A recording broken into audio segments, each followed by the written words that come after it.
Chapter 7 Heat Treatment.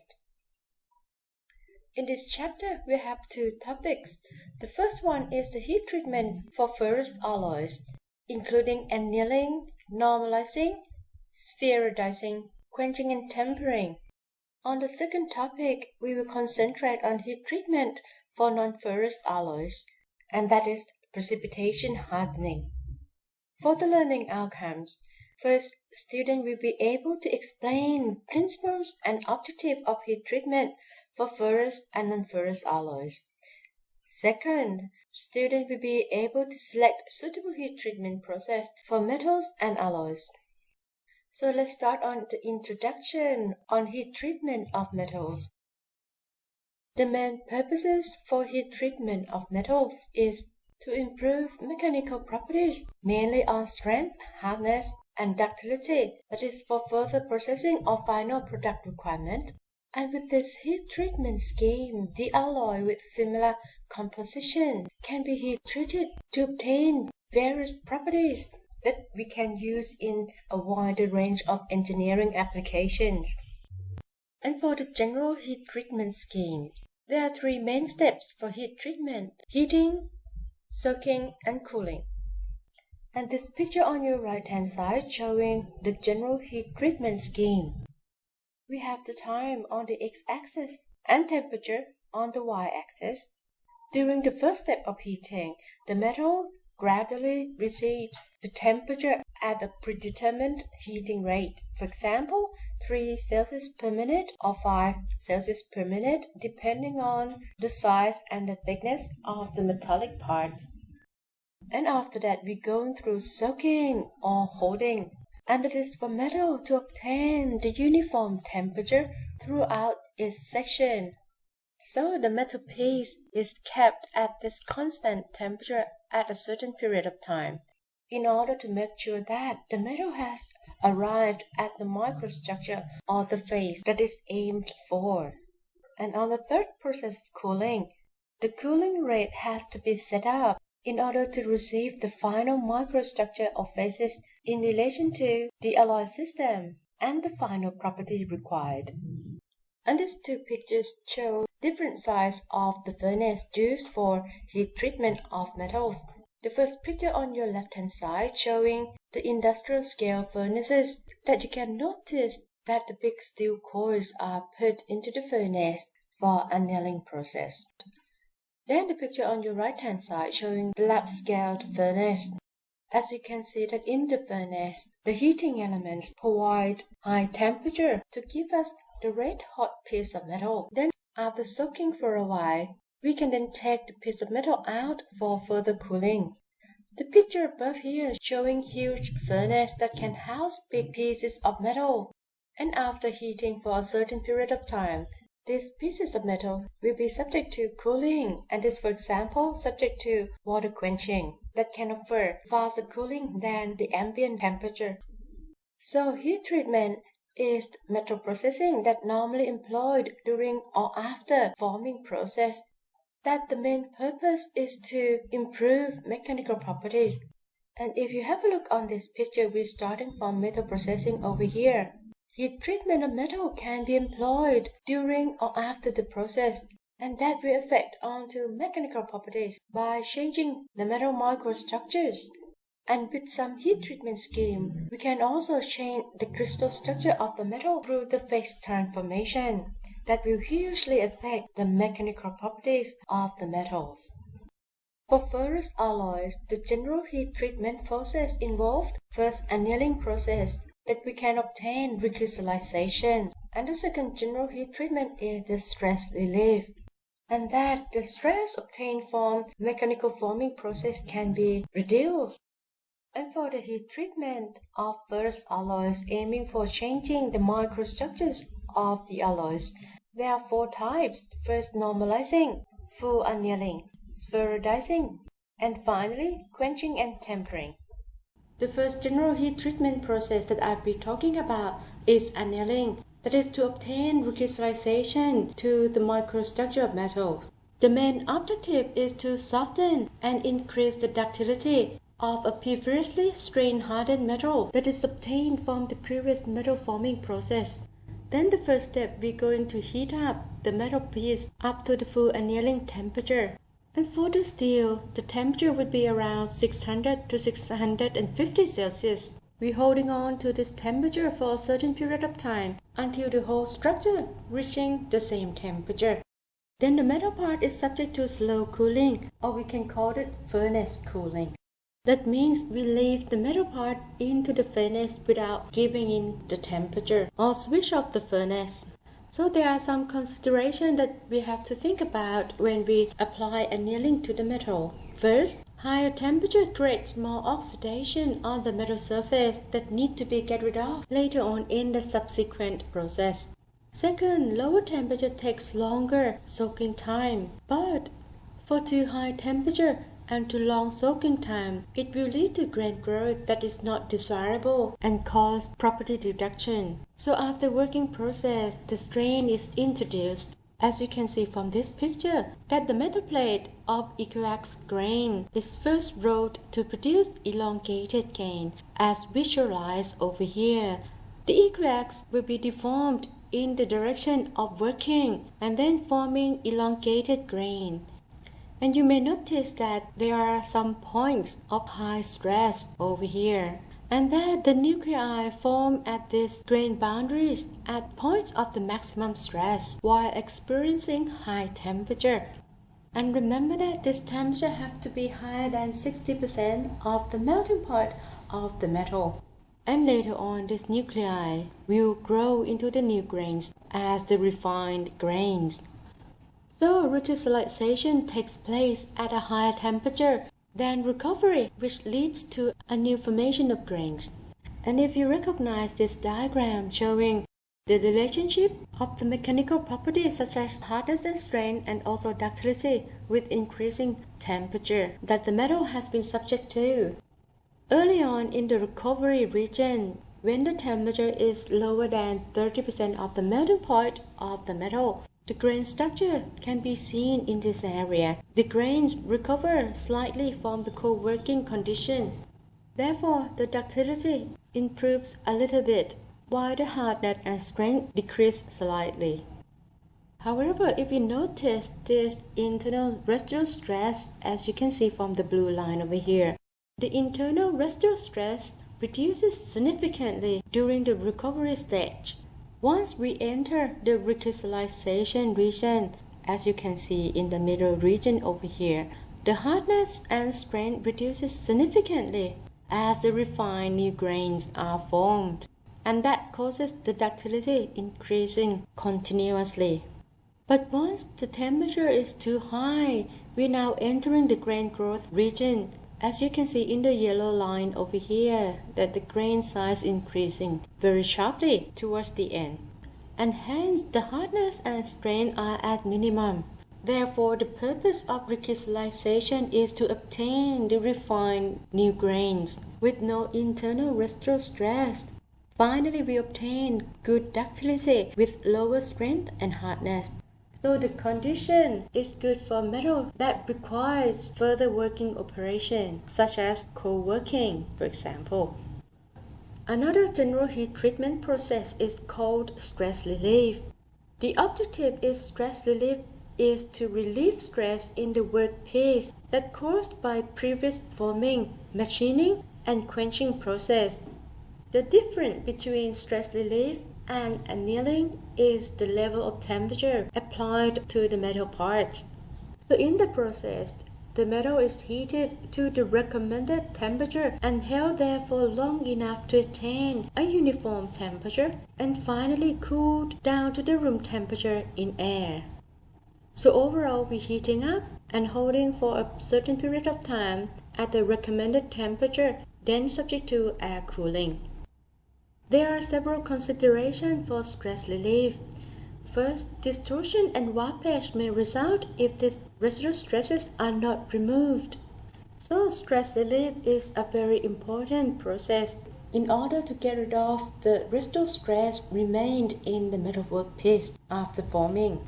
The stress relief does not change the material properties that much as does the annealing. and normalizing. And that is because the temperature applied onto the metal workpiece is quite low. It's not high enough to cause recrystallization.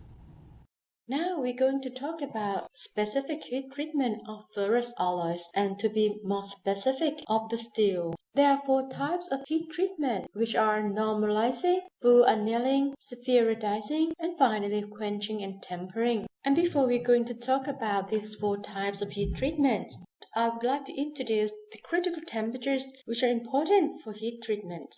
As I'm introducing you once again a section of phase diagram of iron and carbon, the composition of the carbon increasing to the right hand side, while on the y-axis is the temperature at approximately 0.8% of carbon, and at the temperature around 727 Celsius is the eutectoid point. Then in the region up here we have the austenite phase that will be transformed into ferrite and cementite once get through the eutectoid temperature. The first important critical temperature is at the eutectoid temperature, which is seen as A1 over here. The next one lying up here is A3 critical temperature, and the last one up there is the ACM. For these 3 critical temperatures, the A1 is the lower critical temperature, that is the lowest temperature over here, and the A3 is the upper critical temperature for hypoeutectoid carbon steel, that is lying over here above the A1 critical temperature, and that is to the left of the eutectoid composition. And so the ACM is the upper critical temperature for the hypereutectoid carbon steel. Therefore, the ACM is lying up here, and it is to the right of the eutectoid composition. And the area highlighted in blue is the temperature range that we can apply full annealing to the hypo and hypoeutectoid carbon steels. First, for the full annealing of steel, the distorted cold-worked lattice structure in the plastically deformed steel is changed back to the one that is straight. So the objective is to restore ductility in the severely deformed workpiece after forming. And as you recall for the diagram previously shown, for full annealing of steel, we will apply the temperature in the temperature range as highlighted in blue. So the procedure is to heat up the metal piece up to the temperature over here that is above A3 for hypoeutectoid steel, and above A1 for the hypereutectoid steel. Then we soak it till completely transformed to austenite. Then we allow the cooling in the furnace or slow cooling that is typical for annealing. On the other hand, normalizing for steel, we apply quite the same heating scheme but with different cooling speed. The steels that have been plastically deformed consist of grains of pearlite of irregularly shaped and various sized. In other words, the microstructure is not homogeneous. The irregular shape and various size of pearlite structure should be corrected before subsequent heat treating by the process called normalizing. If you once again recall this diagram of heat treatment scheme, the normalizing temperature range is highlighted in this area. So the objective is to refine the grains and produce a more uniform desirable size distribution.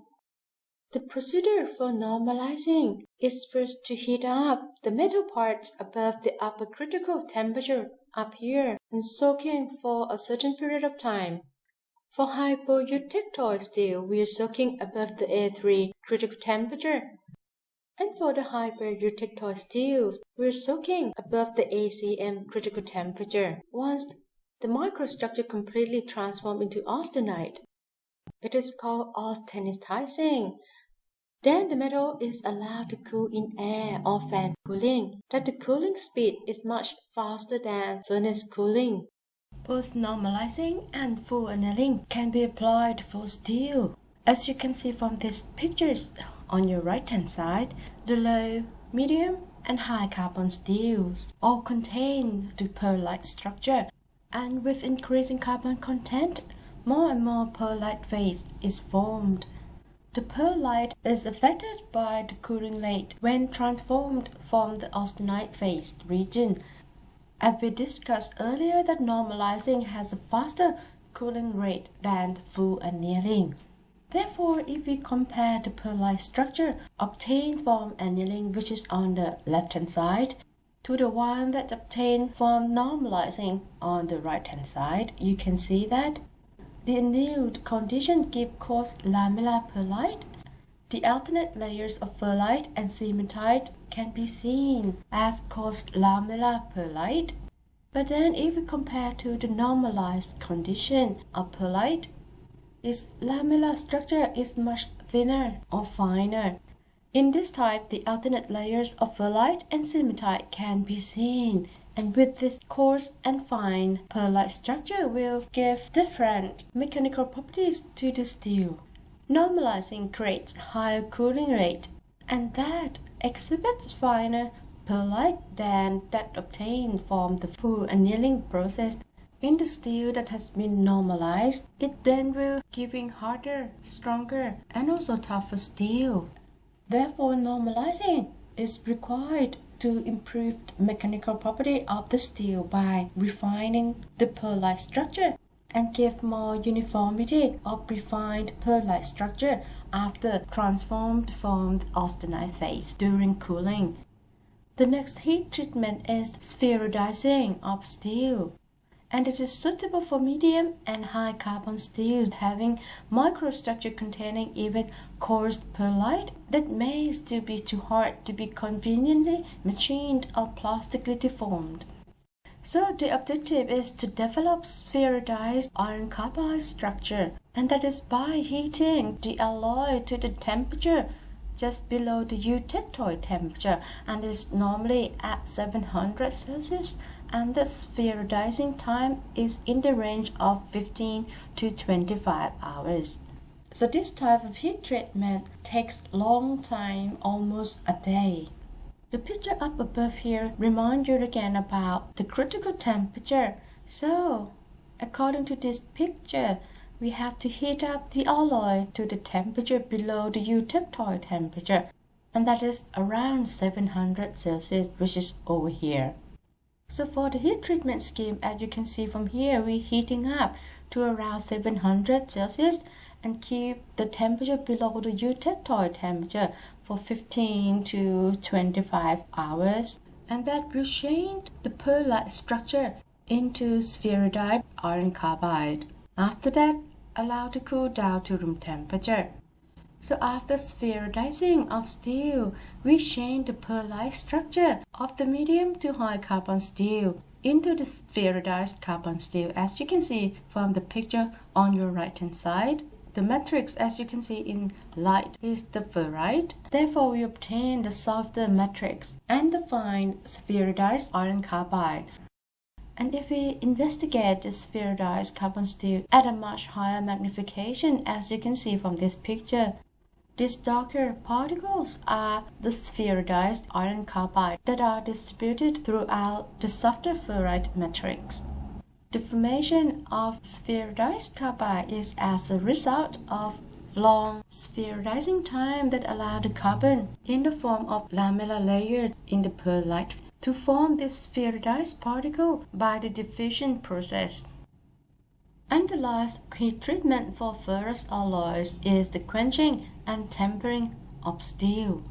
That is normally applied for medium and high carbon steel that having the carbon content of greater than 0.3%. These steels can be heat treated to increase strength by quenching and tempering.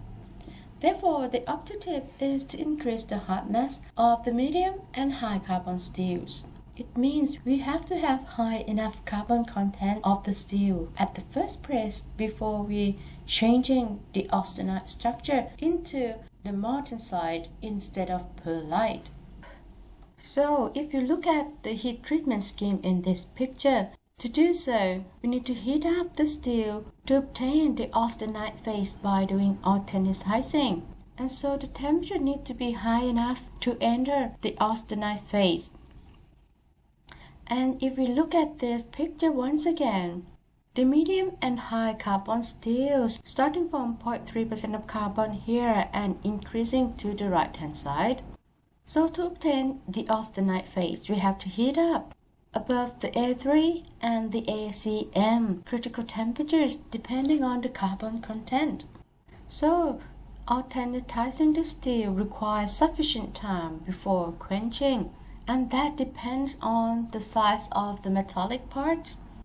The next step is quenching, or to cool down rapidly. This can be done by quenching in air or in a medium called quenchant, for example, oil or water. After quenching, we transform the austenite phase to the stronger and harder martensite. And that the martensite phase is very hard, so we have to restore the toughness or ductility into the steel by passing through the tempering process. Now we have to heat up the steel at the tempering temperature up here at the 4th state, then allow to cool down. In quenching and tempering of steel to obtain the martensite phase can be explained by phase transformation from the austenite to the martensite. First of all, in the austenite region, the carbon atom, as seen in red over here, occupy the interstitial site in the FCC lattice of iron.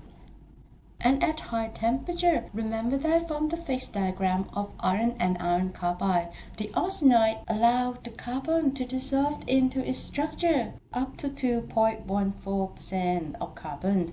But then at low temperature, the ferrite phase of the BCC structure has very limited carbon solubility. And that means even cooling in equilibrium, the carbon atom is not allowed to stay in the BCC that much. It needs to diffuse away from the FCC austenite phase to form the cementite as in the pearlite structure. However, in rapid cooling, the carbon atom does not have enough time to migrate. Carbon atom is trapped in the BCC structure, transformed to martensite, giving significant distortion into the crystal structure and hence giving the strength and hardness to the steel. The picture down here shows the structure of martensite of the refined needle-like structure within the former austenite grains. The martensite has very high hardness of about 58 to 64 HRC and might be very brittle. Therefore, tempering is usually required to restore impact resistance and relieve the stress, but with sacrificing some hardness and strength. And this graphical demonstration showing the effect of heat treatment on hardness of the carbon steel. Seen here on the x-axis, we have increasing carbon content up to around 1.2%. On the y-axis is the hardness values on the Vickers hardness scale on the left-hand side and the Rockwell scale C on the right-hand side. The picture on the left-hand side showing the martensite phase obtained after quenching the steel from the austenite phase. And for this type of microstructure, the hardness will increase rapidly with increasing carbon content. And therefore, in order to obtain high hardness, we normally quench the medium and high carbon steel to obtain the martensite phase. But then if we allow slower cooling rate from the austenite phase, we will obtain the pearlite structure. As you can see from this picture, for the pearlite that has been air-cooled, the hardness is much lesser than that obtained from the martensite structure, as you can see from the green line over here. Still with increasing carbon content, the hardness slightly increases as well. And if we would like to restore the ductility, we can change the pearlite structure into spheroidized carbon steel by heating up just below the eutectoid temperature and soaking for almost a day. We now have the spheroidized carbide structure with its hardness is slightly below the pearlitic, as you can see from the blue line. So from this demonstration, you can see that the hardness of the carbon steel is significantly dependent on the carbon content and also the heat treatment. To obtain very high hardness, quenching and tempering is required. But if ductility is more significant, the pearlitic structure is then required. And for the lower hardness, spheroidized carbide structure is then preferred, depending on the engineering applications.